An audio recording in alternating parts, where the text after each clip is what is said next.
Buenos días, colegas, ¿cómo están? A ver, vamos a proceder a llamarles la asistencia, ¿ya? Muchas gracias más bien por su comprensión. He tenido un problema con el internet, pero que ya se ha solucionado. Voy a proceder a llamar la asistencia, ¿ya? Permítame un momento.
Día de la asistencia.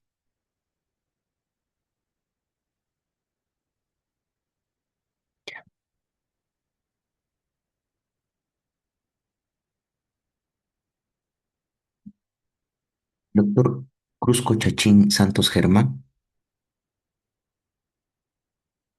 la doctora Maribel Valdivia Barreto, Huayanca Pérez Luis Alberto, la licenciada Ceballos Samamé Angie, Cumpa Sereno Elena, el doctor Ramjauni, sí está presente, ¿no? Buen doctor presente. Gracias. Buenos días, doctor. La doctora Montesinos del Carpio Clery, Buenos días, presente doctor. gracias. La doctora Mena Canya Carla,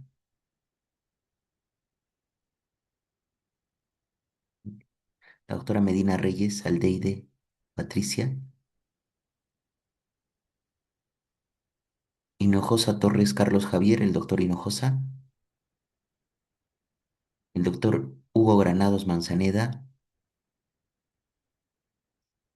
la doctora Miriam Aliaga,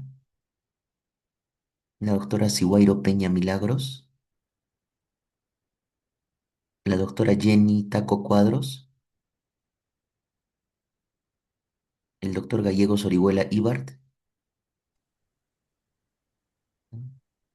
el doctor Werner Ticona Yanapa, Buenos días, doctor presente. correcto, gracias. La doctora Lisbeth Iquiapasa Mamani, la doctora Tamayo Estacio Jacqueline, la doctora Danitza Canchari Gutiérrez. Presente, buenos días. Buenos días, doctora. La doctora Arenas Lupo Margot. Presente, doctor, buen día.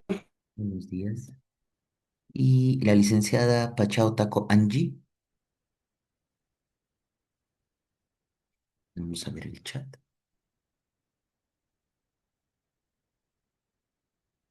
Ya, la doctora Maribel.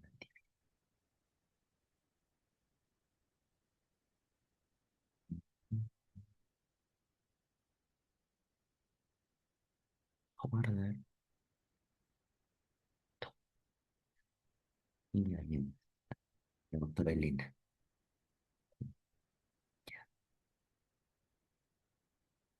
Doctor, buen día.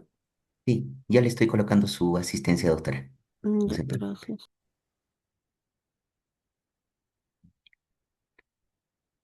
Correcto, entonces en esta parte para terminar nuestro módulo 7, vamos a ver un concepto y a veces algo que es un poquito complicado para el médico, que vienen a ser la epidemiología y los estudios epidemiológicos psiquiátricos. Lo más importante es que de lo que vamos a poder hablar en la presentación, igual la vamos a compartir, eh, es justamente de tener, digamos, los conceptos básicos respecto a epidemiología, ¿no? Los tipos de estudio que se realizan, los instrumentos que se pueden utilizar para hacer un estudio epidemiológico, la validación de un instrumento y finalmente los grandes estudios epidemiológicos que se han realizado hasta el momento, ¿no? Y vamos a ver la utilidad de la epidemiología específicamente en psiquiatría. Uno de los inconvenientes de justamente realizar los estudios epidemiológicos psiquiátricos es justamente el diagnóstico, porque como hemos visto cuando hemos hecho evaluación de los diferentes trastornos y hemos visto toda la nosología psiquiátrica, hemos visto que hay criterios diagnósticos, ¿no? Del Manual Diagnóstico y Estadístico de los Trastornos Mentales, el DSM-5-TR, la última versión del 2022, texto revisado, que utiliza criterios diagnósticos más que todo categoriales, es decir, uno tiene que cumplir un cierto número de criterios para tener la determinada entidad diagnóstica, ¿correcto? O la clasificación internacional de enfermedades en su edición de la Organización Mundial de la Salud. Ahora, el objetivo de los estudios epidemiológicos, como van a ver en la presentación que les voy a dar, es identificar factores de riesgo, ¿correcto? Idealmente, un estudio que pueda dar, digamos, mayor cantidad o mayor aporte, digamos, investigativo o para poder sacar conclusiones del estudio, son los estudios experimentales. Sin embargo, los estudios experimentales no se pueden realizar por razones obviamente éticas, bioéticas en humanos, ¿correcto? Si bien es cierto, se pueden utilizar ensayos clínicos aleatorizados, ¿correcto? Donde participantes con consentimiento informado participan, ¿no? En una intervención. Son netamente estudios experimentales. Sin embargo, por ejemplo, en psiquiatría, no puedo yo exponer a un paciente al consumo de alcohol, no puedo yo exponer a un paciente a el consumo de cannabis para evidenciar, digamos, un outcome o un resultado. Es, no es bioético, ¿no es cierto? No sigue los principios de la ética. Entonces, eso permite a veces, muchas veces, hacer validación de un constructo, porque evaluar clínicamente a una población muy grande es bien difícil y va a demandar probablemente bastantes recursos económicos. Es por eso que aparecen justamente primeramente las entrevistas semiestructuradas, luego las entrevistas estructuradas, que se utilizan justamente para hacer los estudios epidemiológicos y finalmente las escalas, ¿correcto? Las escalas que sirven para hacer tamizaje, ¿correcto? Las diferentes escalas que se pueden utilizar. Vamos a ver el chat. ¿Alguien más ha ingresado para ponerle su asistencia? La doctora Mena. Correcto. Ujú. Su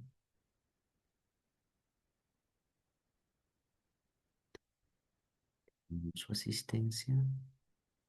Guardamos y continuamos. Entonces, eso es justamente lo que nos va a llevar a tener, digamos, algunos problemas respecto a los estudios epidemiológicos en psiquiatría. Entonces, vamos a comenzar con esa introducción. ¿Alguien más ha ingresado, creo? Listo. Entonces, vamos a hablar de lo que es epidemiología psiquiátrica, ¿correcto? Entonces, primeramente tenemos que definir qué es la epidemiología. ¿Ya? La epidemiología es una rama de la medicina que se encarga de qué específicamente, colegas, ¿no? Del estudio de la frecuencia y la distribución de las enfermedades, ¿correcto? Y para eso va a utilizar determinados indicadores. Puede utilizar incidencia, puede utilizar prevalencia, prevalencia acumulada y también permite determinar ciertos determinantes sociales de la salud. Los grandes estudios epidemiológicos nos permiten identificar, por ejemplo, que el bajo ingreso socioeconómico está asociado a mayor cantidad de cuadros afectivos o el bajo ingreso económico está asociado a eh, el consumo de sustancias psicoactivas.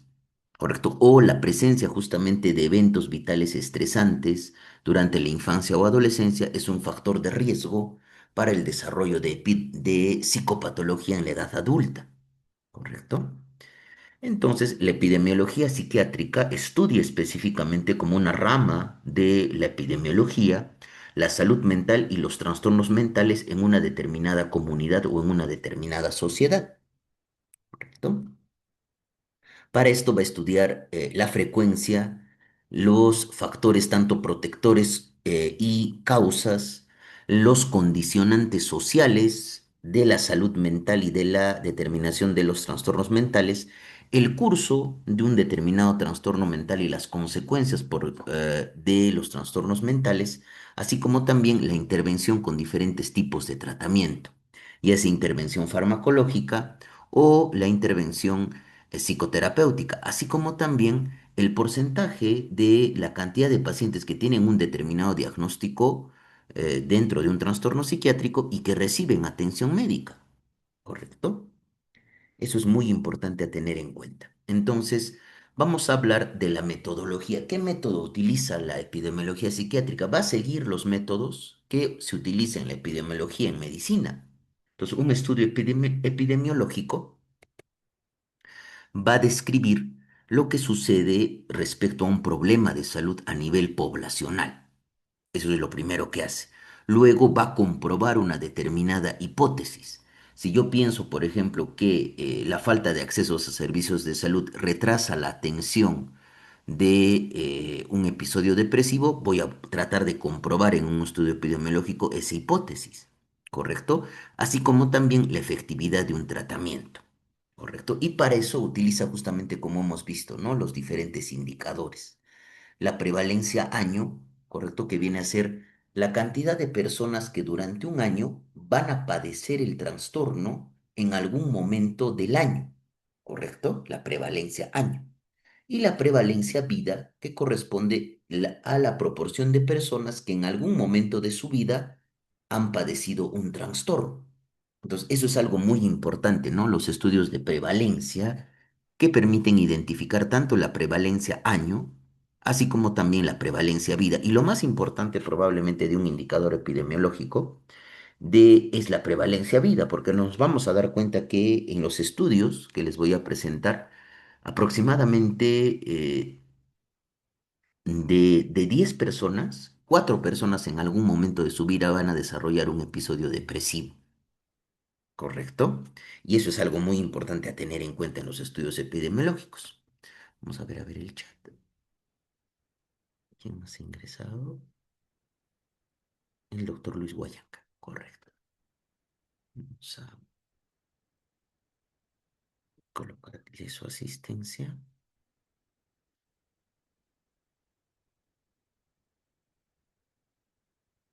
Vamos a seguir con nuestra presentación. Entonces, hay diferentes tipos de estudios epidemiológicos. Primeramente hablamos de los ensayos experimentales, ¿correcto? Idealmente, lo que se utiliza son los ECA, ¿no? O Clinical Aleatorized Assay, ¿no? O ensayo clínico aleatorizado. ¿Para qué nos sirve un estudio dentro de los tipos de diseño? Porque puede haber dos tipos de diseño, ¿no? Los experimentales, donde se hace una intervención experimental por parte de un investigador, y los estudios observacionales, donde simplemente se observa y se describe un determinado fenómeno en una población. ¿Correcto? Entonces, los estudios experimentales, idealmente de donde se sacan conclusiones, son los ensayos clínicos aleatorizados y sirven justamente para validar o poder estudiar la efectividad de un determinado tratamiento o un programa preventivo. ¿Cuál es el problema justamente o cuál es la ventaja de un diseño experimental? Que se puede controlar el sesgo. ¿Correcto? ¿Cuál es la dificultad? Que son estudios caros, ¿correcto? La mayoría de las industrias farmacéuticas, en un primer nivel, hacen ensayos clínicos aleatorizados en animales, posteriormente lo hacen en pacientes, se aprueba por la FDA, por la Food and Drug Administration, un determinado tratamiento y luego pasa a un estudio de nivel 3, ¿no? Donde se va haciendo el reporte durante 5 años de algún una reacción adversa a una intervención farmacológica. El problema es que como son muestras seleccionadas y la mayoría de veces son muestras pequeñas, no se puede generalizar los hallazgos, ya sea específicamente por sus criterios de inclusión restrictivos y son, al ser experimentales, son caros. Y las intervenciones comunitarias son estudios de efectividad de programas preventivos. ¿Correcto? Se puede desarrollar, digamos, un estudio preventivo realizando una intervención de psicoeducación, ¿correcto? Respecto a consumo de sustancias psicoactivas y se va a tener que hacer un estudio longitudinal, ¿no? Y prospectivo porque se va a tener que seguir a un grupo de individuos, ¿no? Se va a tener que seguir un grupo y por supuesto va a ser caro, porque va a costar, digamos, la intervención y dos, los resultados van a demorarse en poderse observar durante largo tiempo, son difíciles de llevar a cabo y costosos y en estas intervenciones comunitarias para que tenga un buen indicador epidemiológico, un buen impacto probablemente en un indicador epidemiológico, se tiene que utilizar un gran número de individuos. ¿Correcto? Eso es justamente tanto las ventajas como las desventajas de los estudios experimentales, ya sea del ensayo clínico aleatorizado o de la intervención comunitaria. Correcto, ahora vamos a ver nuestro chat. La doctora Aldeide Medina y la doctora Jenny Taco.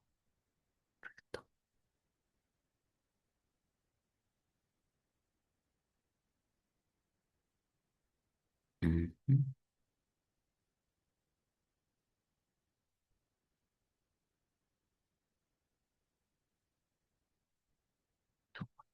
Y continuamos.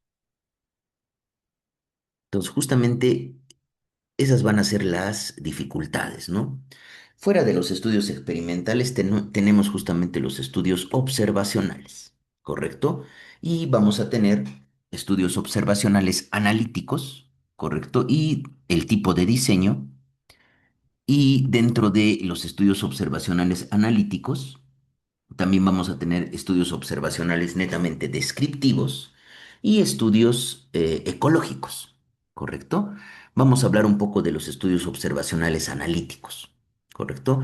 Pueden ser estudios longitudinales o estudios de cohortes. ¿Cuál es el objetivo de un estudio de tipo observacional analítico que puede ser longitudinal o prospectivo o un estudio de cohortes? Es conocer justamente los efectos de un factor causal de riesgo o un factor protector. ¿Correcto? Es decir, en este estudio se siguen, si es específicamente de cortes, como en un momento se los voy a presentar, se siguen a dos grupos, ¿no? Eh, los expuestos a un determinado factor de riesgo y los no expuestos a un determinado factor de riesgo. Entonces, se permite analizar un factor de riesgo o un factor protector. ¿Cuál es el problema, no? Que hay que hacer un seguimiento a largo plazo.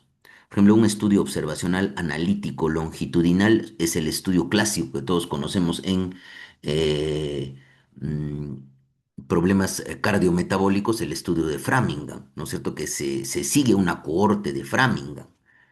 ¿Correcto? Puede requerir largos periodos de tiempo, requiere un gran número de participantes de sujetos y permite establecer relaciones temporales, ¿sí? Y los estudios retrospectivos, que son los estudios de casos y controles, se retrocede en el tiempo, pero se tiene identificado dos grupos, ¿no es cierto? Un grupo de individuos que presentan la enfermedad o pueden presentar el trastorno y un grupo equiparable de controles que no presentan la enfermedad o el trastorno. Entonces, esto permite al ser retrospectivo estudiar múltiples factores de riesgo o factores de protección para un determinado trastorno. Y los estudios de casos y controles son muy útiles para trastornos muy poco frecuentes. ¿Correcto? Y donde existe largos tiempos de latencia entre la causa y el efecto y el trastorno, ¿no? Entonces, por ejemplo, un estudio retrospectivo, desde el punto de vista metodológico, va a tener problemas, ¿no? Por el sesgo de información y la selección, porque el objetivo de tener un grupo de casos y un grupo de controles es que los casos y los controles sean equiparables probablemente o estén randomizados, sean iguales. ¿correcto? La única diferencia es que el grupo de casos tiene el trastorno. ¿Y por qué va a haber sesgo en la información? Si yo, por ejemplo, quiero estudiar el efecto de la exposición a eventos vitales estresantes durante la niñez y la adolescencia, y entrevisto pacientes y utilizo un instrumento para valorar eso, va a haber un sesgo justamente de información. Puede haber información cierta o información falsa y el problema va a ser la selección, encontrar casos y encontrar controles. ¿Correcto? Son los estudios observacionales analíticos y finalmente tenemos los estudios observacionales descriptivos. ¿Correcto?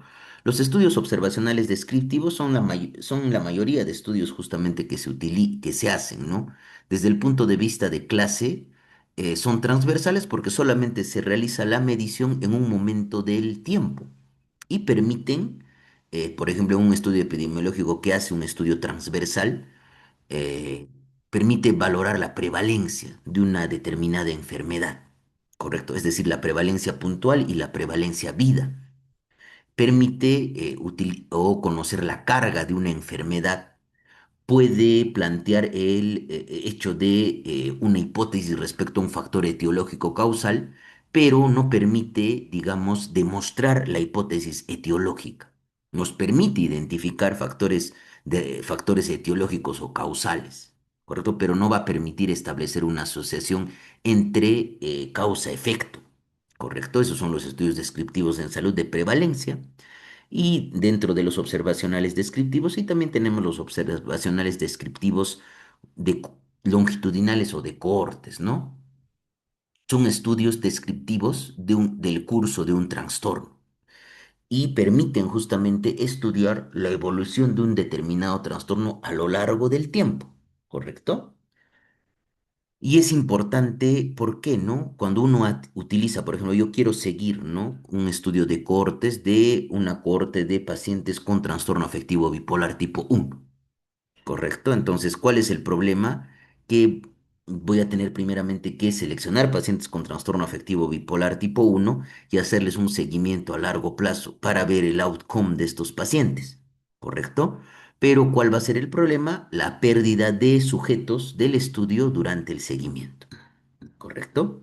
Y finalmente tenemos los estudios ecológicos, que son tipos de estudios geográficos que permiten valorar tendencias temporales, es decir, plantear hipótesis etiológicas.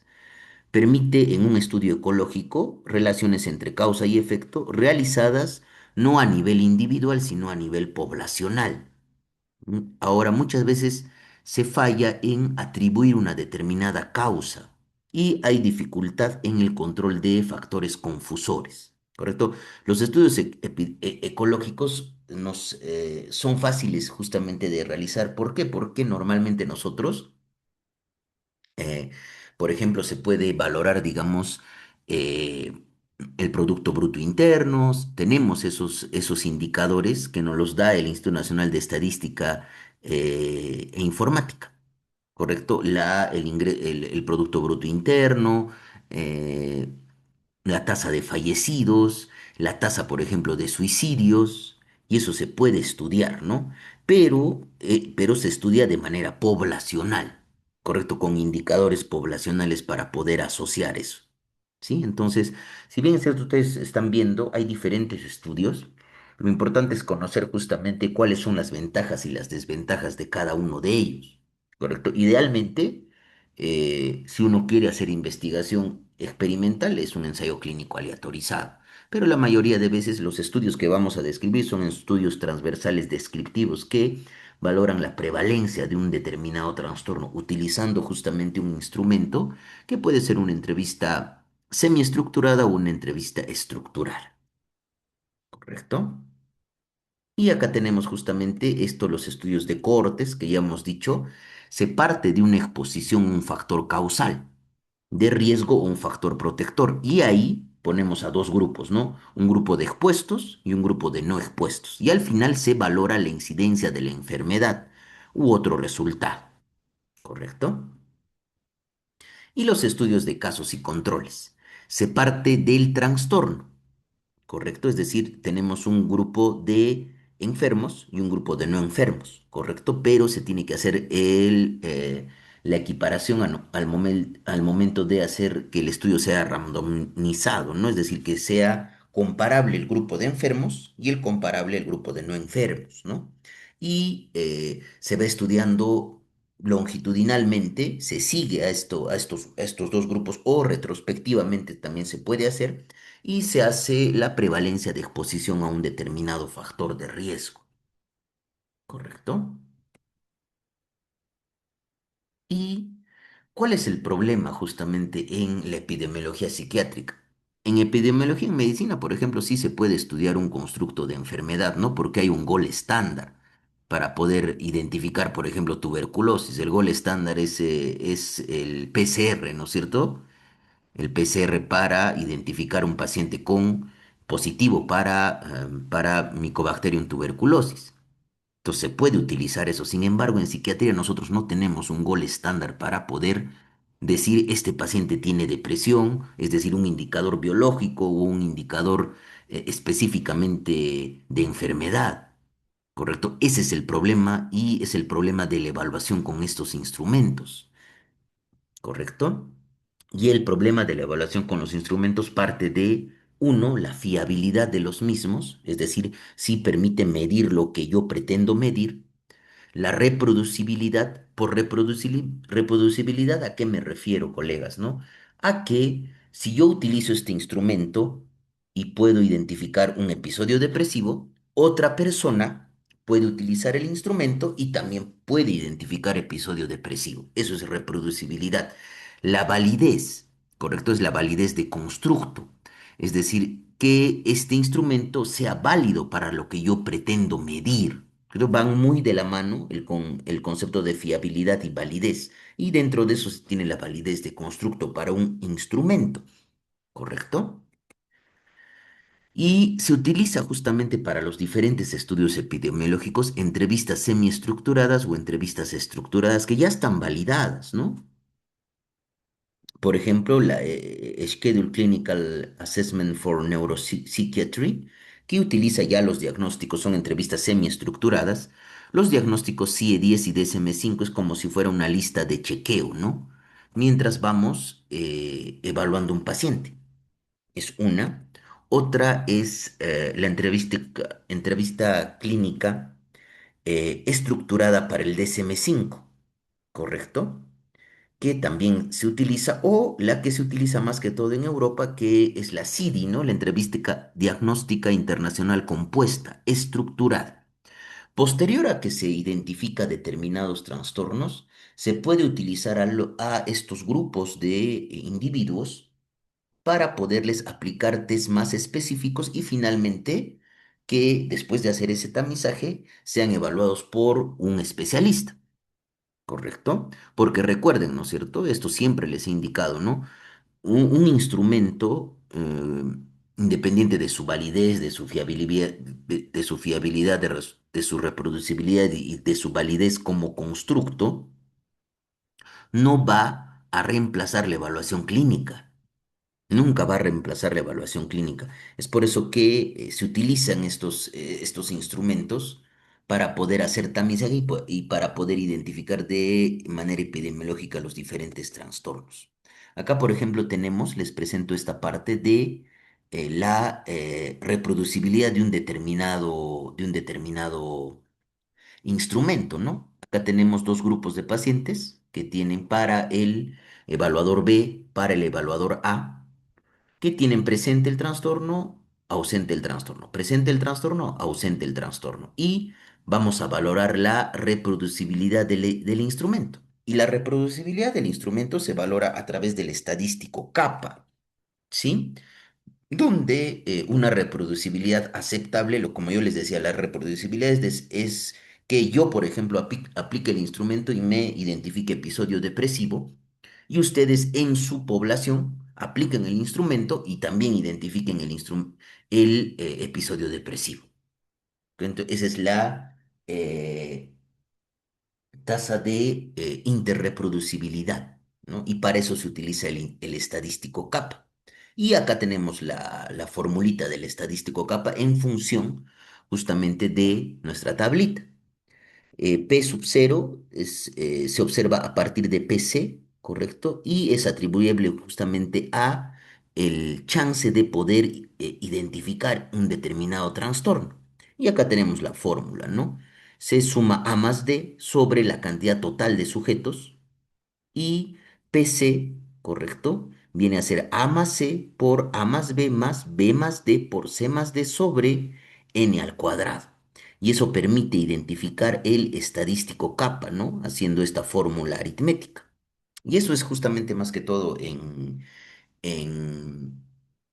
estadística que permite ver. Entonces, lo que ustedes tienen que identificar es que si tienen ustedes una prueba que tiene un estadístico capa de reproducibilidad mayor a 0,7, es aceptable para poderla utilizar en un determinado estudio.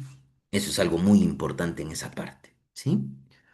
Y ahora esto, ¿cómo nosotros validamos, es decir, una evaluación de un nuevo instrumento? ¿Correcto?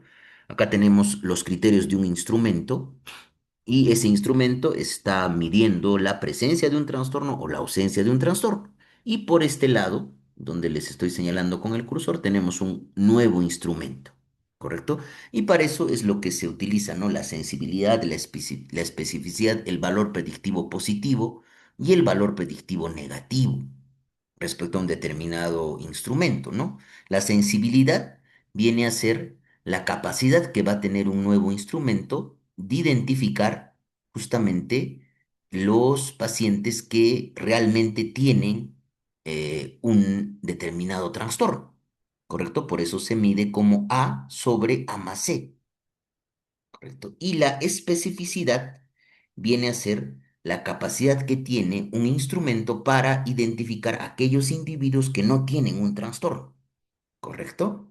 Ahora, el valor predictivo positivo viene a ser la capacidad que tiene un instrumento de poder predecir la presencia de un determinado trastorno. Y el valor predictivo negativo, ¿correcto? Viene a ser la capacidad que tiene un determinado instrumento para poder medir aquello, para poder predecir si ese individuo va a tener o no va a tener realmente, no va a tener un trastorno, ¿correcto? Entonces, esto es específicamente estadística, ¿no?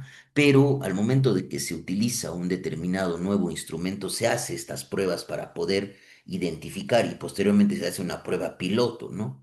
Yo, por ejemplo, quiero medir, por ejemplo, ¿no? Conductas restrictivas en adolescentes respecto a conducta alimentaria. Valoro un nuevo instrumento y utilizo un instrumento de control. ¿Correcto? Entonces voy a tener que hacer justamente esto después de una prueba piloto para medir la sensibilidad, la especificidad, el valor predictivo positivo y el valor predictivo negativo para mi nuevo instrumento. ¿No?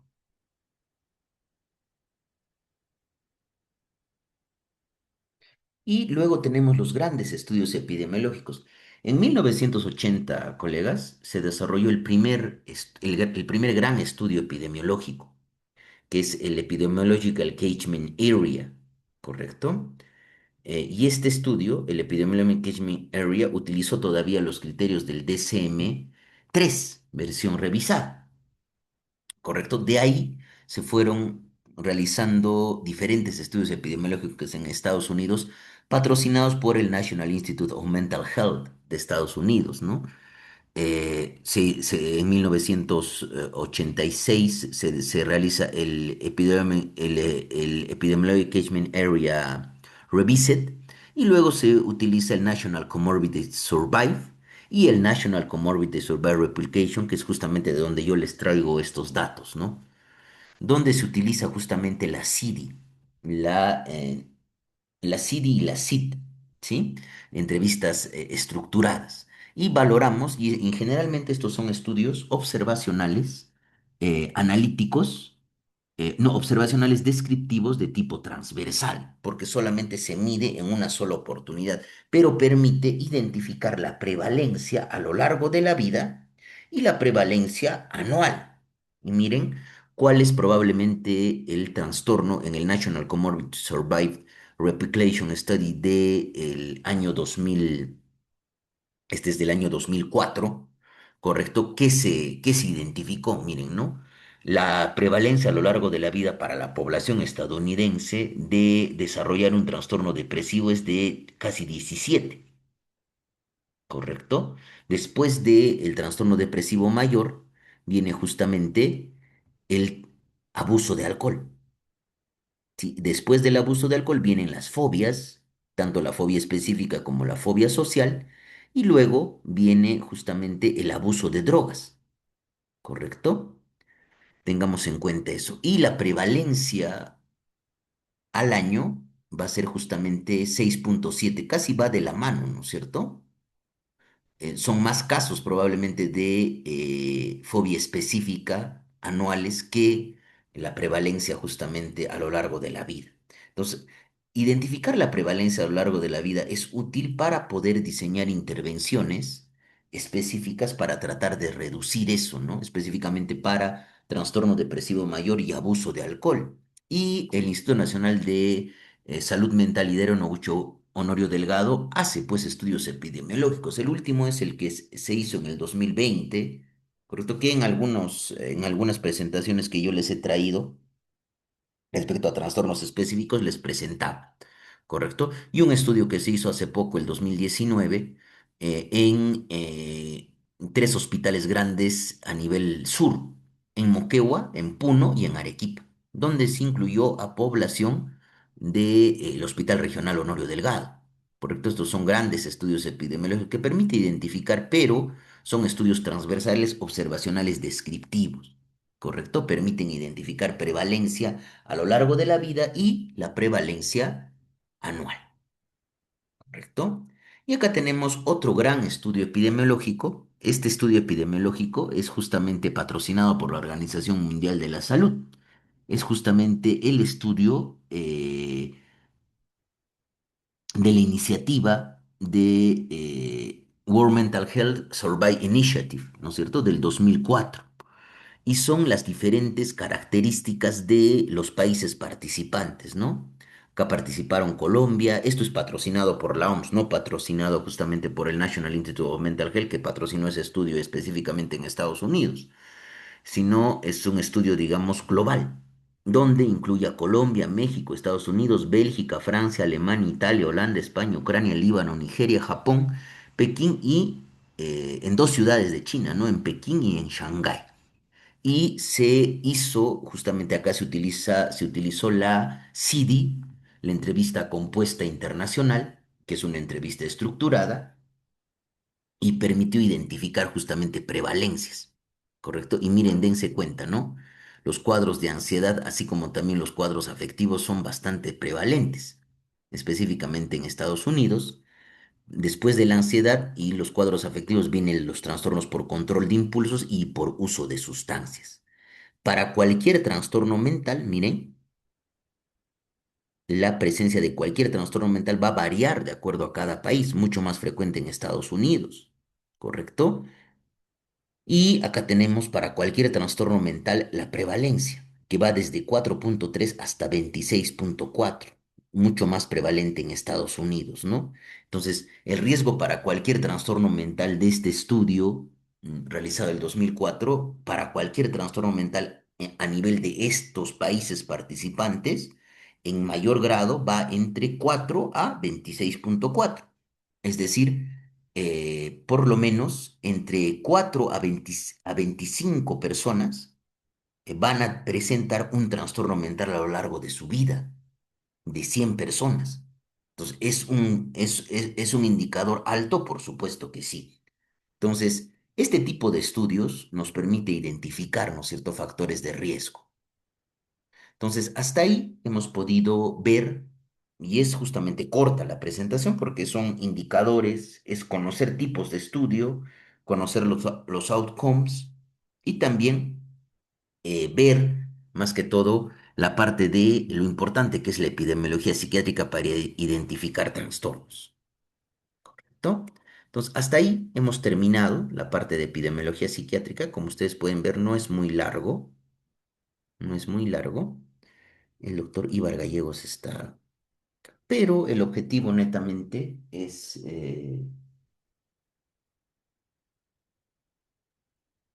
justamente que conozcan, no pues de una manera pormenorizada, pero de una manera general, los estudios, los diferentes tipos de estudios que se hacen en epidemiología psiquiátrica, ¿no? Quiero ver en el chat, ¿quién más ha ingresado? El doctor Ibar Gallegos.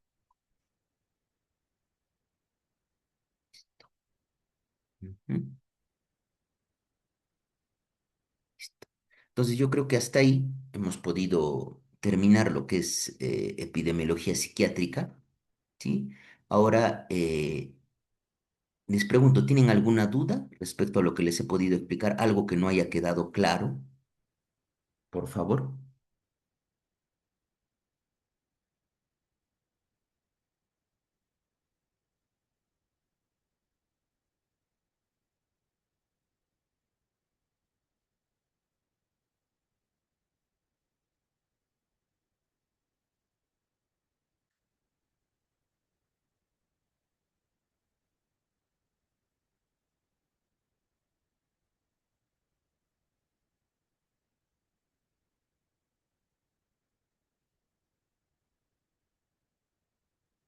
¿Todo ha quedado claro, colegas?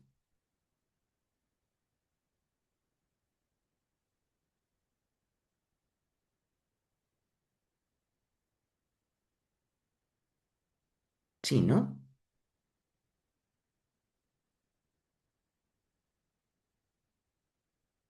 Listo. Correcto. Entonces el objetivo, digamos, de la evaluación va a ser, pues yo no les voy a preguntar indicadores, ¿no? Sino identificar de repente qué tipos de estudios hay, ¿no? Les puedo poner de repente mm, cuál es la ventaja de un estudio de cortes. Les pongo un estudio de cortes en salud mental y cuál es la ventaja en el examen que se les pueda tomar.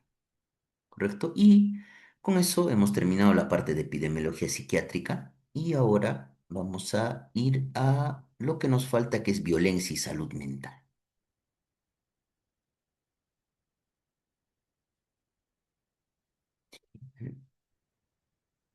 ¿Mm?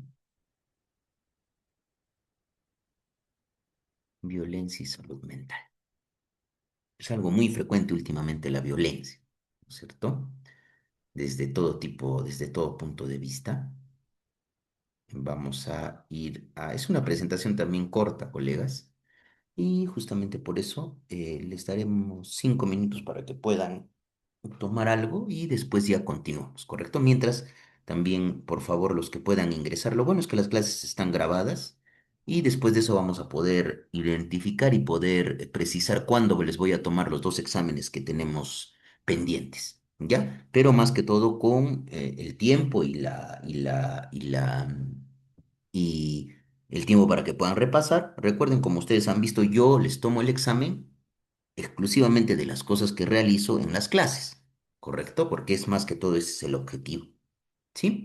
Entonces, siendo las 10:15, a las 10:25, 10 minutos, continuamos, ¿sí? Gracias, colegas.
A ver, creo que algunos más se han conectado a la doctora Siguairo, ¿no? Para poderle poner la asistencia.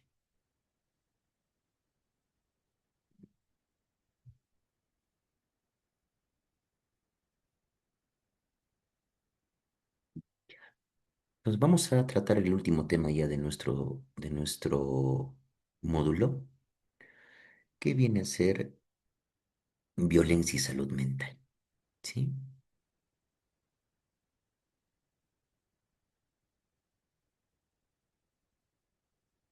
Ya se puede visualizar.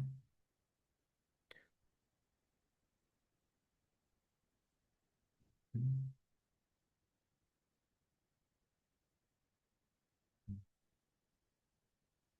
correcto. Entonces vamos a hablar de lo que es violencia y salud mental, colegas, ¿sí?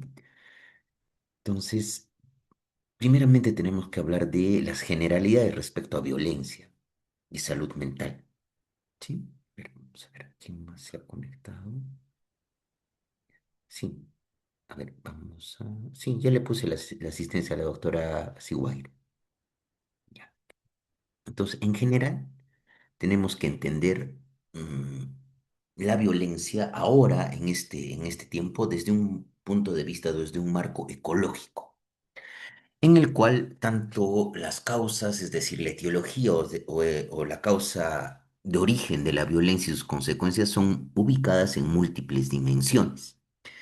Dentro de esta concepción, tenemos que plantear el modelo biológico, psicológico, familiar y social, ¿correcto? Y diferentes circunstancias desde ese modelo son pues generadoras del acto violento y también de desenlaces negativos para que éste se produzca, ¿correcto? Entonces nos preguntamos, ¿sí? ¿Es la violencia una enfermedad? ¿Siempre la violencia es negativa? ¿Hay un problema de definición? ¿Correcto? La violencia no la entendemos justamente como una enfermedad, ¿no? Porque no es una enfermedad, es más bien un factor de riesgo o es un problema de salud mental, ¿correcto? No es un problema psiquiátrico, no es un trastorno psiquiátrico. Ahora, la violencia no siempre es negativa, sino calificaríamos de negativo la lucha, digamos, contra el crimen organizado, la lucha contra el tráfico de drogas, la lucha contra el tráfico de personas. Por supuesto que en algunos momentos va a haber un problema respecto a la definición de violencia. Entonces, ¿qué entendemos nosotros por violencia, colegas? ¿No? Viene a ser de manera intencionada utilizar la fuerza física o el poder, miren, o el poder, ya sea de manera real o como amenaza contra uno mismo, ¿correcto? Contra probablemente un individuo o un grupo o una comunidad. Y al final, el resultado de ese uso intencionado de la fuerza física o el poder va a tener altas probabilidades de producir lesiones, muerte, daño psicológico o problemas del desarrollo o privación. ¿Correcto? Ahora hablamos de la víctima del acto violento. La víctima de un acto violento es aquella persona que, ya sea de manera individual o colectiva, ha sufrido ya sea un daño físico, mental, emocional, una pérdida económica o sustancial o la desmejora de sus derechos fundamentales a través de actos u omisiones que son violatorios de las leyes que operan en un determinado estado. ¿Correcto? Entonces, miren, no solamente se restringe al daño físico, sino también al daño mental, emocional o la pérdida económica o sustancial. Incluso el mismo hecho de no acceder a servicios de salud adecuados es considerado un tipo de violencia, ¿correcto? ¿Sí? Entonces, hay diferentes tipos de violencia, ¿no? Puede haber una violencia autoinfligida y esto se evidencia en la conducta suicida o en el maltrato autoinfligido sin fines suicidas o las conductas autolesivas no suicidas, ¿correcto? La violencia interpersonal, que probablemente es la violencia más frecuente que se ve en la violencia intrafamiliar, ¿no? O la violencia ejercida por otra persona de la comunidad hacia un grupo o hacia otra persona. La violencia colectiva, y acá ya hablamos de el componente, digamos, geopolítico y social de la violencia. La violencia política en la parte de guerras o conflictos armados. Nuestro país, por ejemplo, en los años 80 y 90 ha sido pues víctima de violencia política por la guerra armada que ha habido, ¿no? ¿Correcto? La violencia social, que ahora es probablemente lo que más se está evidenciando, ¿no? El incremento justamente de el crimen organizado, de las pandillas o violencia social secundaria, racismo, la violencia económica, como les decía, ¿no? Un tipo de violencia ejercida probablemente por un Estado donde hay una imposibilidad de acceder a servicios esenciales o una alteración en la actividad económica. ¿Correcto? Entonces, hay diferentes tipos de violencia y es muy importante que ustedes conozcan los diferentes tipos de violencia, porque no solamente la violencia se restringe a la violencia física, ¿correcto? Y el acto violento, de acuerdo a su naturaleza, puede ser un acto violento físico, un acto violento sexual, un acto violento psicológico, un acto violento de deprivación o negligencia. Y esto es algo muy importante, ¿no? Porque como yo les he explicado cuando hemos hecho trastornos relacionados con traumas y factores de estrés en la nosología psiquiátrica, la deprivación o la negligencia en edades tempranas de la vida es un factor justamente de riesgo para el desarrollo de psicopatología en el adulto. Siempre hay que tener en cuenta eso, ¿correcto? Ahora hablemos de estos conceptos de agresividad, hostilidad y destructividad. ¿Qué entendemos nosotros por agresividad? La agresividad es una tendencia, es una conducta que lleva a actuar de manera agresiva o de manera violenta, responder de manera violenta.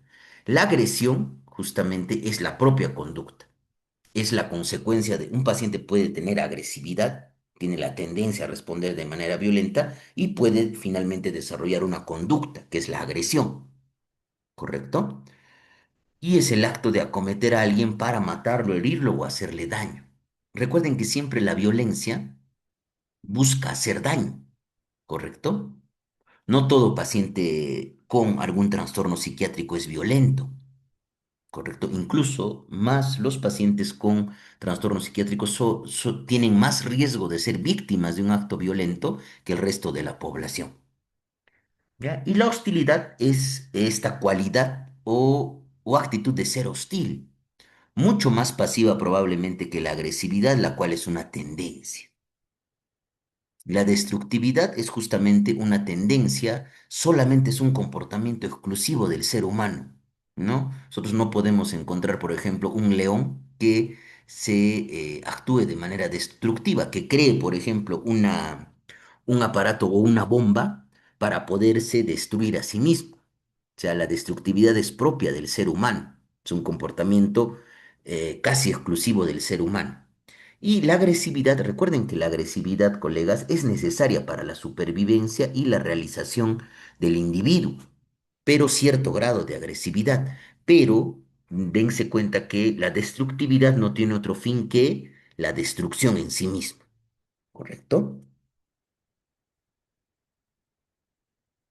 Y miren, acá tenemos diferentes factores de riesgo asociados justamente a la conducta violenta.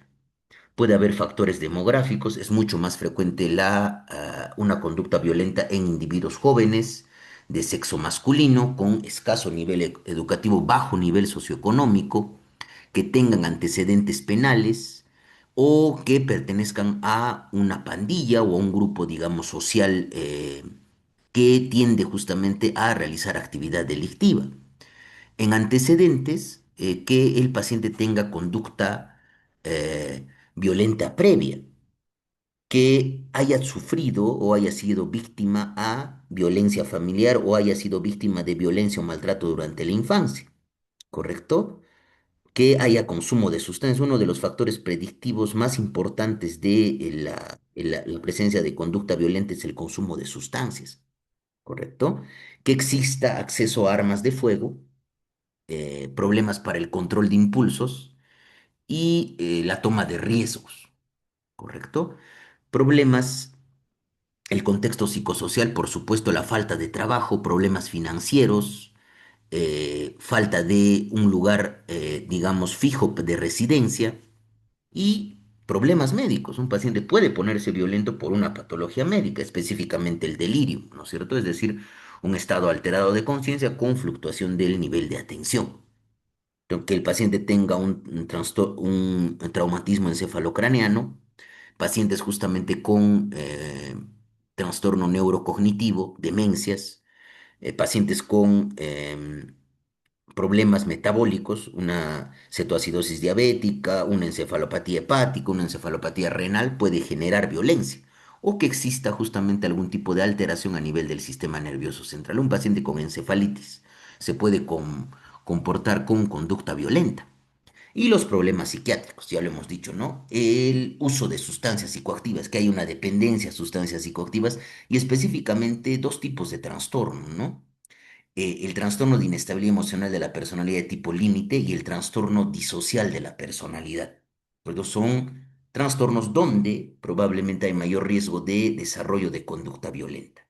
Es por eso que es mejor entender la conducta violenta desde un desde un punto de vista epidemiológico, ¿correcto? Ahora, miren, estas son las cifras estimadas de disfunciones, de defunciones, disculpen, producidas justamente por violencia. Entonces, si nosotros nos damos cuenta, eh, el homicidio son prácticamente casi el 31,3% en proporción del total, ¿no es cierto?, de muertes por violencia.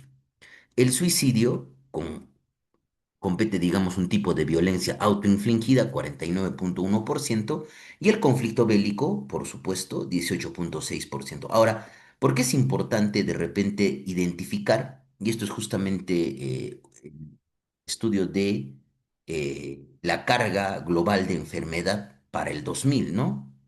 ¿Y por qué es importante? Porque casi más del 91,1% de eh, las defunciones asociadas a violencia se producen en países de ingresos medios a bajos, incluido nuestro país. ¿Correcto? Eso es algo muy importante. Porque si ustedes se dan cuenta, en los países de ingresos bajos, las tasas de defunciones por violencia llega solamente al 8,9%. Eso es algo muy importante respecto a la epidemiología.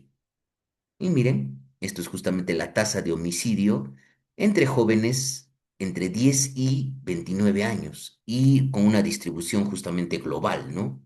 Más del 12%, más de 12 homicidios por 100.000 habitantes, incluido nuestro país.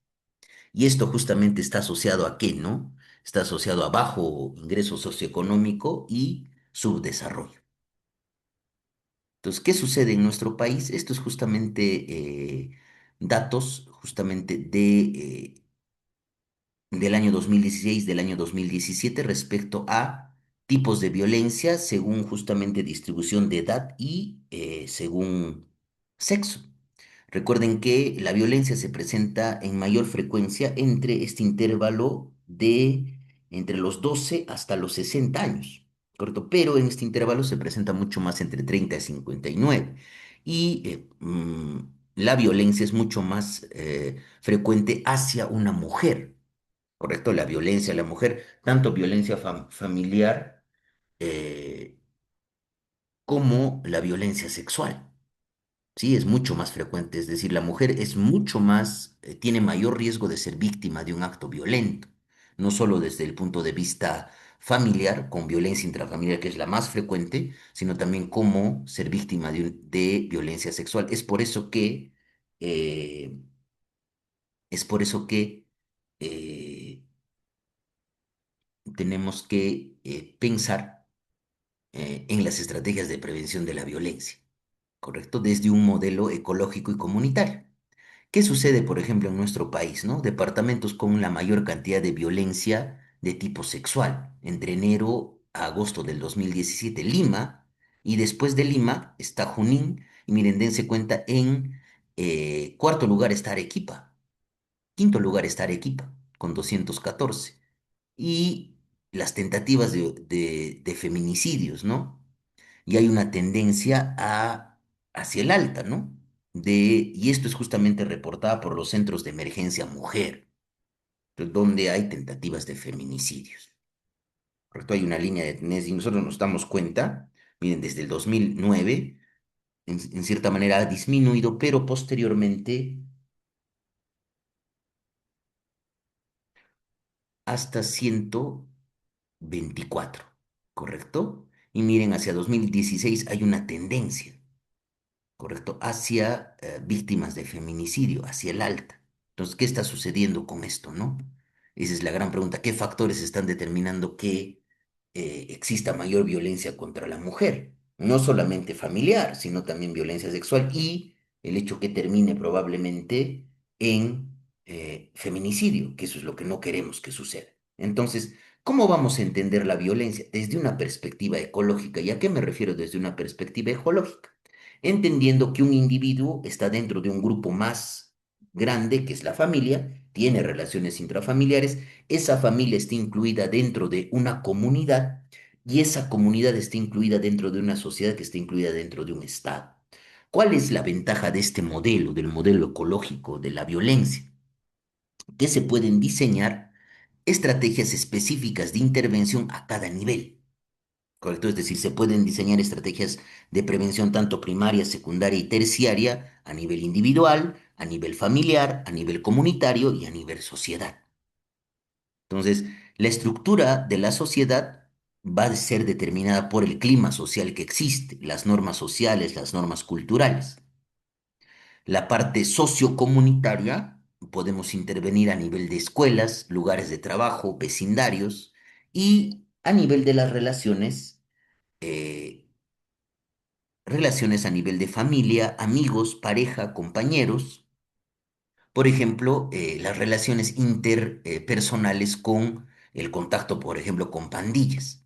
Y a nivel individual, las características demográficas, ¿no? Hay cosas probablemente que sí se pueden modificar a nivel individual. El desarrollo de algún trastorno mental, el inicio temprano de consumo de sustancias, el antecedente de conductas agresivas o el antecedente de maltrato. Entonces, esa es la ventaja de este modelo, del modelo ecológico, ¿correcto? Es decir, a nivel, se puede diseñar estrategias de intervención específicas, a nivel individual, a nivel familiar, a nivel comunitario y a nivel sociedad. ¿Correcto? Entonces, tengamos en cuenta cómo impacta la violencia en la salud mental. La violencia es un determinante social de la salud mental.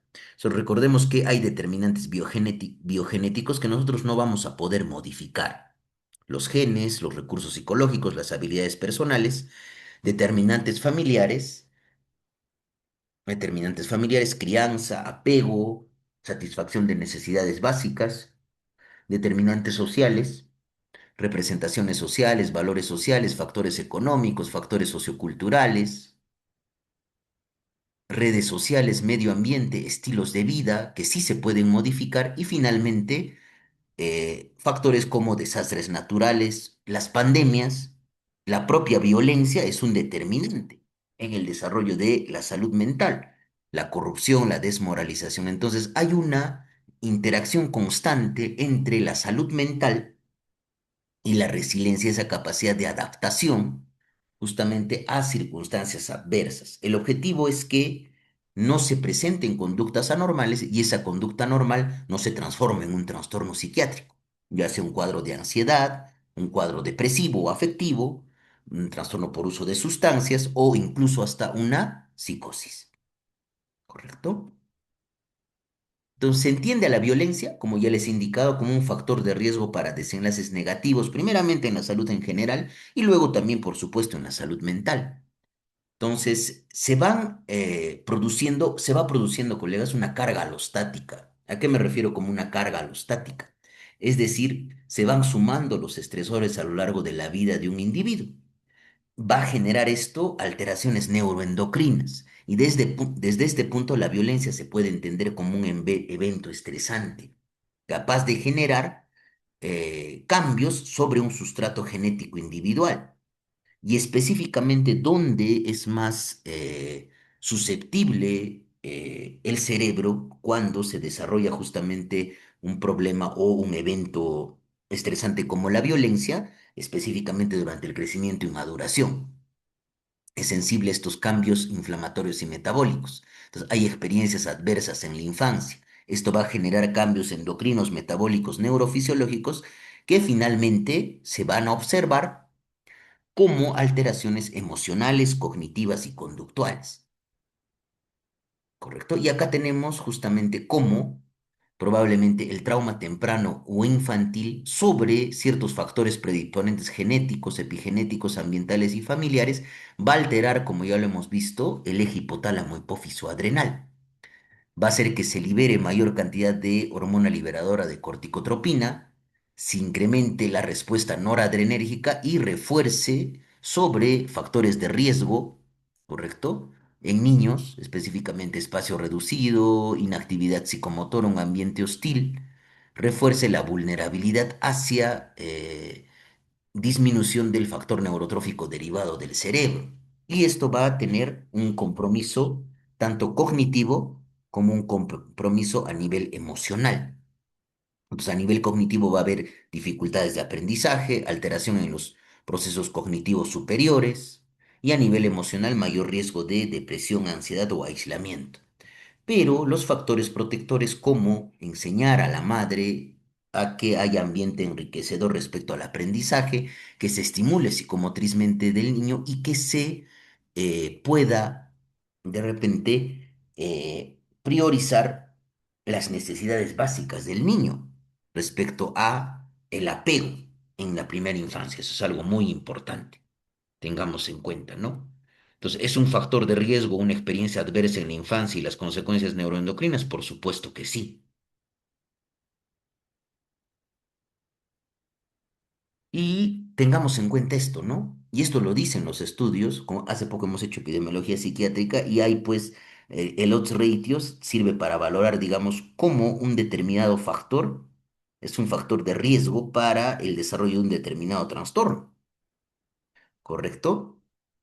Por ejemplo, la población que sufre experiencias adversas en la infancia, lo que hemos descrito hace poco, como por ejemplo abuso físico o ser testigo de un acto violento, tiene 2,8 veces más probabilidad que la población en general que no ha sido víctima de un acontecimiento adverso en la infancia, una experiencia adversa en la infancia, tiene 2,8 veces más de riesgo de desarrollar trastorno depresivo mayor, tiene 3,6 veces más riesgo de desarrollar trastorno de estrés postraumático. Y en la población adulta asociado a violencia interpersonal, solamente el hecho de presentar un acto violento está asociado a 2,6 veces desarrollar la probabilidad del uso de sustancias psicoactivas. 9 veces la probabilidad de sufrir conjuntamente trastorno de estrés postraumático y trastorno depresivo mayor. Y 6 veces más riesgo, odds ratio, de probabilidad de sufrir trastorno depresivo mayor y uso de sustancias psicoactivas. Y en población adulta que es físicamente atacada, esto está asociado a este riesgo, ¿no? 1,8 veces más probabilidad de consumir sustancias psicoactivas, 2,2 veces más probabilidad de presentar un trastorno depresivo mayor, y 2,8 veces más probabilidad de presentar conjuntamente trastorno de estrés postraumático y trastorno depresivo mayor o de sufrir justamente un trastorno de estrés postraumático y usar un tipo de sustancia psicoactiva. Esto les presento porque llama la atención, ¿no? Kevin Carter era un fotógrafo que es el autor de esta fotografía, donde vemos un niño justamente rodeado por un buitre, ¿no es cierto? Asociado justamente a las deficiencias socioeconómicas de una determinada sociedad. Esta fotografía fue publicada en The New York Times, pero pocas semanas después este fotógrafo se suicida después de haber ganado el premio Pulitzer a fotografía en 1994. Entonces, ¿cómo vamos a hacer las estrategias? Pues lo más importante es intervenir para el manejo de violencia. Va a haber factores que no vamos a poder controlar, ¿no? Como factores genéticos. Y desde el marco de la salud pública, las intervenciones se clasifican tradicionalmente en tres niveles de prevención. La prevención primaria es una acción dirigida para que no suceda violencia, no se presente el acto violento antes de que ocurra. La prevención secundaria tiene que ver con una atención inmediata a las víctimas de la violencia, servicios de urgencia. Por eso se creó los centros de emergencia mujer, por ejemplo. Y la prevención terciaria son acciones dirigidas a rehabilitar, reintegrar y recuperar a las víctimas de violencia a largo plazo. Ahora, si ustedes se dan cuenta, mientras más la intervención, mientras más específica sea, va a ser más costosa. Entonces, ¿qué le conviene a un Estado? ¿O qué le conviene a una institución o a un programa? La prevención primaria. Y es más fácil de establecer porque ya la prevención secundaria requiere justamente servicios de urgencia y la prevención terciaria probablemente no se va a poder desarrollar en un establecimiento de primer nivel de atención, ¿correcto? Donde haya servicio de rehabilitación, psicología o psiquiatría específica para esto. Entonces, estas intervenciones, si ustedes se dan cuenta, no solamente deben ir enfocadas sobre el profesional de la salud, sino también implica, como hemos visto, la violencia, varios componentes, donde tiene que participar sectores sociales como salud, justicia, educación, economía. Entonces, vamos con la prevención primaria. Recuerden que la prevención primaria son acciones dirigidas a prevenir que la violencia aparezca, es decir, a evitar que la violencia aparezca, ¿sí? Entonces, ¿cuál es la identificación de esto? Controlar factores de riesgo que lleven justamente al acto violento. Entonces, uno, en la prevención primaria, se puede hacer escuela de padres, enseñanza de conductas prosociales en el sistema educativo, fortalecer a la familia como vínculo emocional fundamental y el límite de acceso a armas de fuego.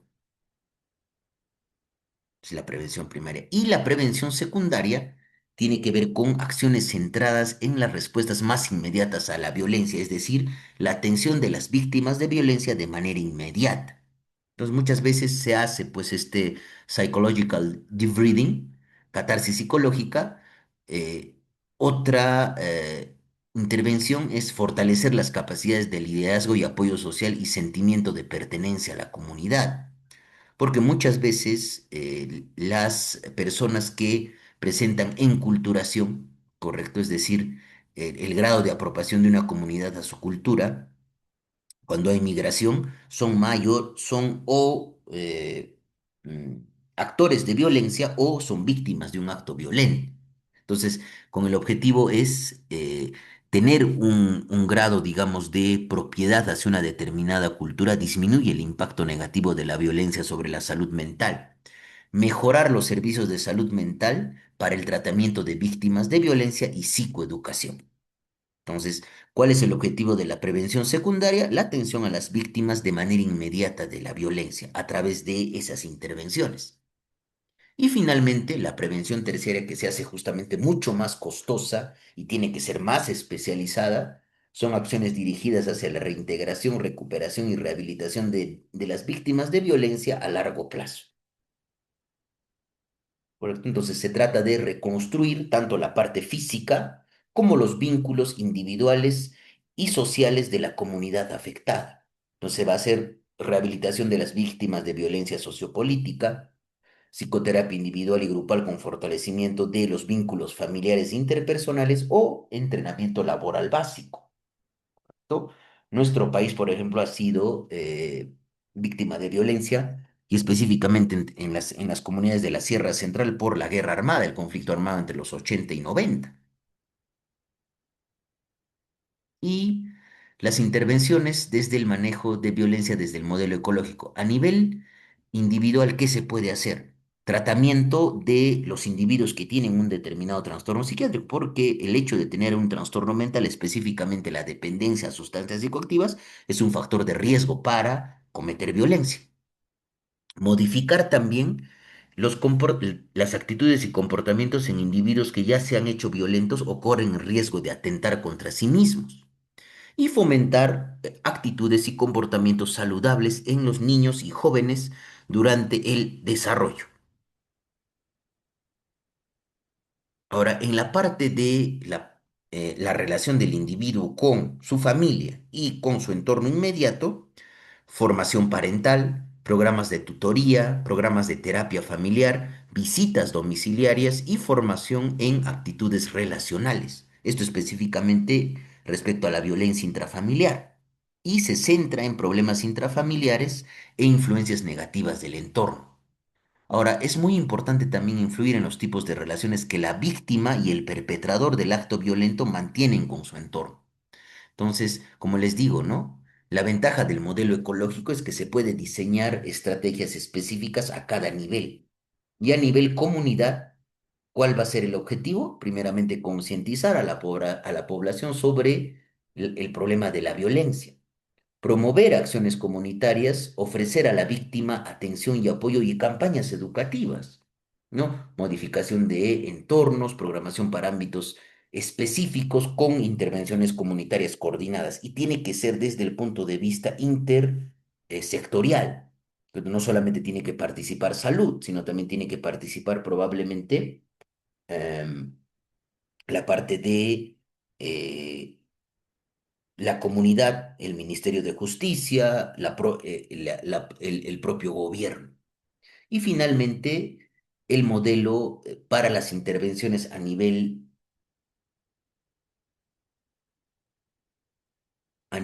social, ¿no? Entonces, esto tiene que ver con medidas legislativas y judiciales, tratados internacionales o modificaciones en políticas en salud, programas de desarme. Entonces, modificaciones en la legislación política y en el entorno social y cultural. Y probablemente esto más no va a depender propiamente del médico como individuo, ¿no es cierto? Sino más que todo, esto va a estar asociado a las políticas públicas, ¿no? Factores culturales, sociales, económicos relacionados con la violencia.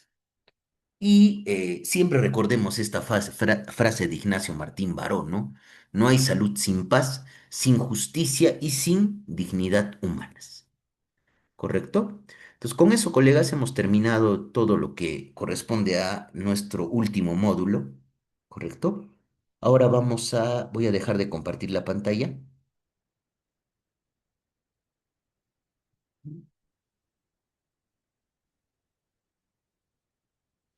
Entonces,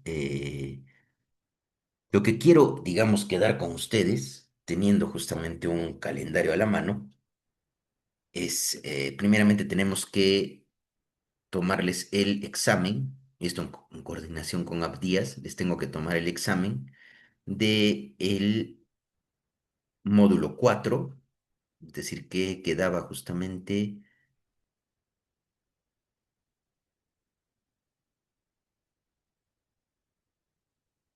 sí, el examen del módulo 4 de la parte de emergencias, urgencias, psicofarmacología, eh, trastornos psiquiátricos en niños y adolescentes y trastornos de personalidad que hemos hecho. Nos falta tomarles ese examen y el examen de este módulo, del módulo 7.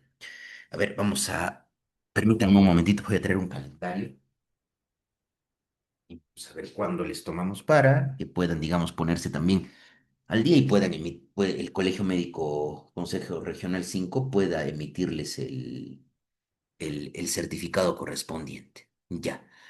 A ver, colegas, primeramente nos igualamos con el examen del módulo 4, ¿sí? Ahorita, ¿cuándo podrían dar el examen del módulo 4, por favor?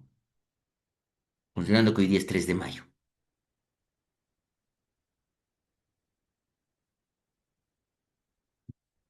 A ver,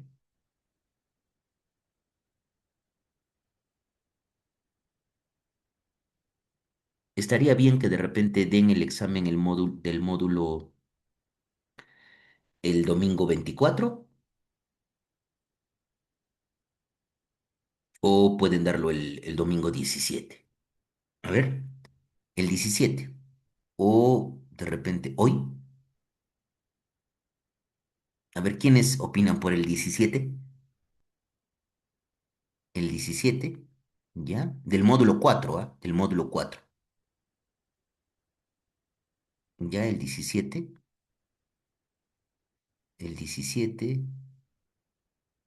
algunos plantean el hoy, el 17, domingo 17 o 24, ¿correcto? Entonces estaríamos, creo, en la mayor cantidad de personas de los que han podido escribir en el chat. Es para el 17. Ya, entonces quedamos con el examen del módulo 4 para el 17. Ya, el examen del módulo 4 para el 17. ¿Y cuándo estaríamos dando el examen del módulo 7?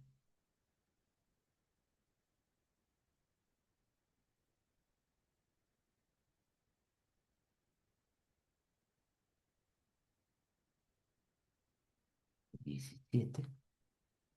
¿Cuándo? ¿El mismo día también? ¿El 24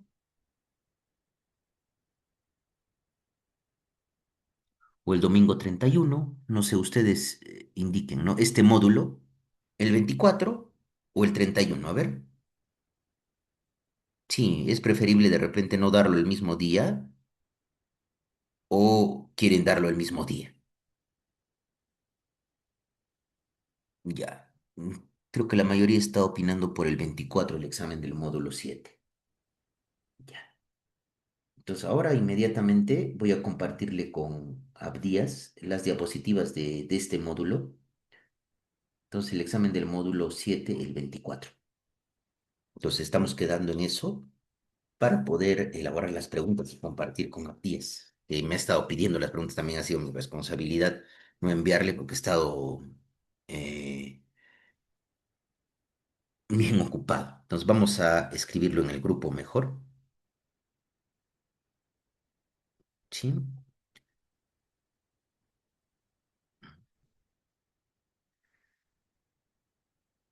ya. Examen módulo, vamos a escribir módulo 4 17 05 del 20 del 26 y examen módulo 7 24. Módulo 7 el 24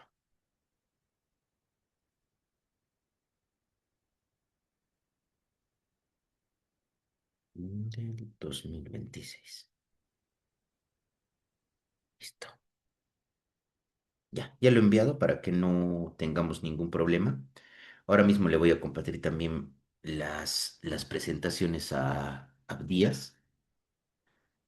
Entonces, con eso, colegas, hemos terminado justamente nuestros módulos. Les agradezco, digamos, por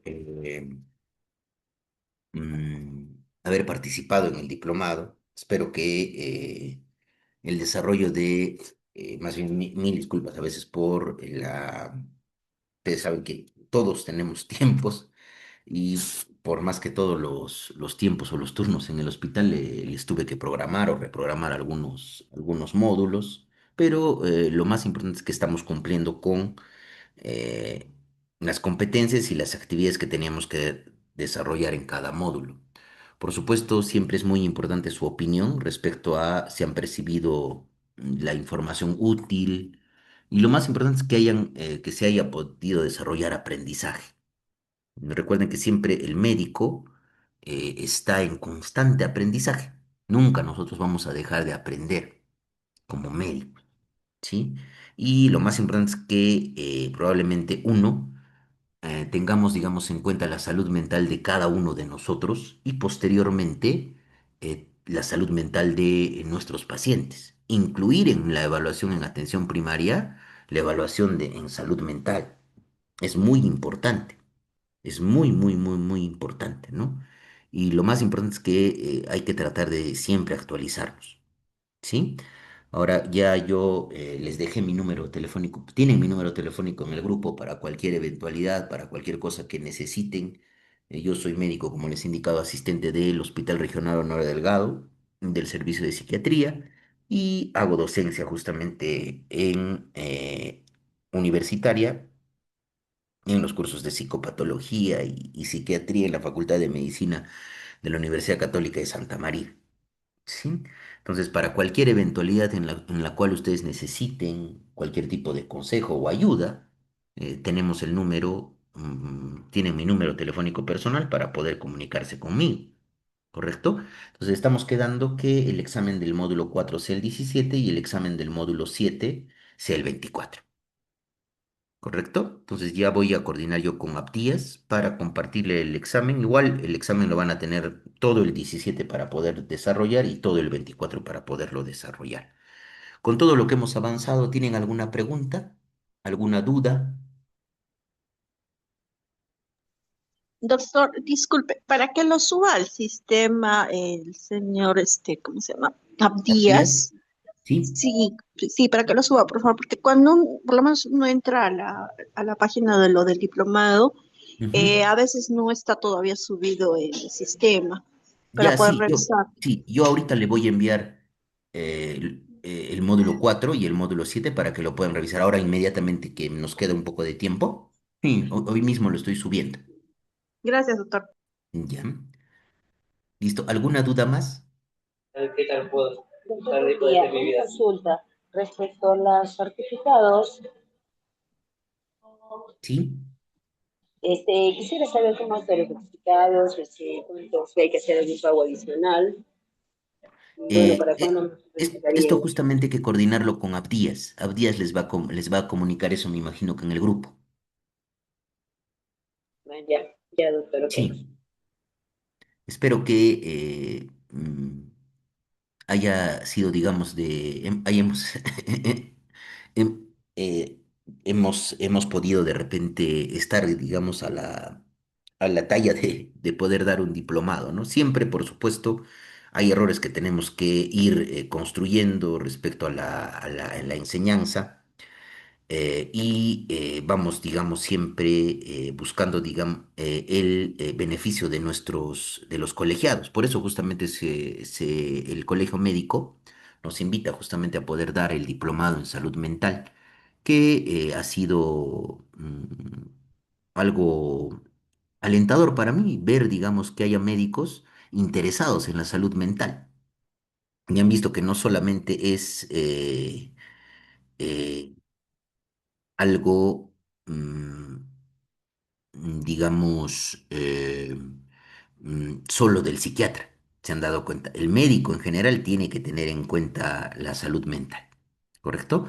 Yo les agradezco mucho por sus mensajes, les agradezco mucho por la atención que me han podido prestar. Y muchísimas gracias, ha sido un gusto conocerlos, queridos colegas, y estamos siempre para podernos ayudar. Tienen mi número en cualquier eventualidad o cualquier consulta o cualquier duda que tengan, no duden en poderme escribir o darme una llamada. ¿Sí? Yo con todo gusto los atiendo, los puedo orientar en lo que necesiten. Sí, doctor, muchísimas gracias. Creo que ha sido bastante enriquecedor todos los conocimientos que a través suyo hemos recibido y también de la doctora Dazan. Muchísimas gracias. Gracias, gracias, gracias con todos. Entonces, los dejo disfrutar su domingo y que tengan un bonito fin de semana y para las que son probablemente madres, igual les deseo un feliz Día de la Madre, que va a ser dentro de un domingo. Muchísimas gracias. Que tengan muy buenos días. Muchas gracias, doctor, por la ponencia. Y bueno, como comentaba el doctor, yo voy a darle la información para darle la indicación de lo que deben subsanar para que puedan recibir su respectivo certificado de este diplomado. Toda información la voy a brindar en el WhatsApp del grupo y bueno, básicamente es que todos estén al día en sus pagos y también que hayan desarrollado todas sus actividades, sus exámenes con su respectiva nota. Eso sería Listo, más que nada lo básico, pero ya en el WhatsApp le voy a dar más detalles y bueno, ya coordinando con el docente para que puedan dar sus exámenes que están pendientes, que es el módulo 4 y el módulo 7. sí, listo. Muchísimas gracias, Abdías, por el soporte y la ayuda siempre en la coordinación. Gracias, doctor. Ya, listo. Que tengan muy buenos días y que tengan un bonito domingo. Gracias. Gracias, Buenos doctor. días. Buen día. Gracias, doctor. Buen día.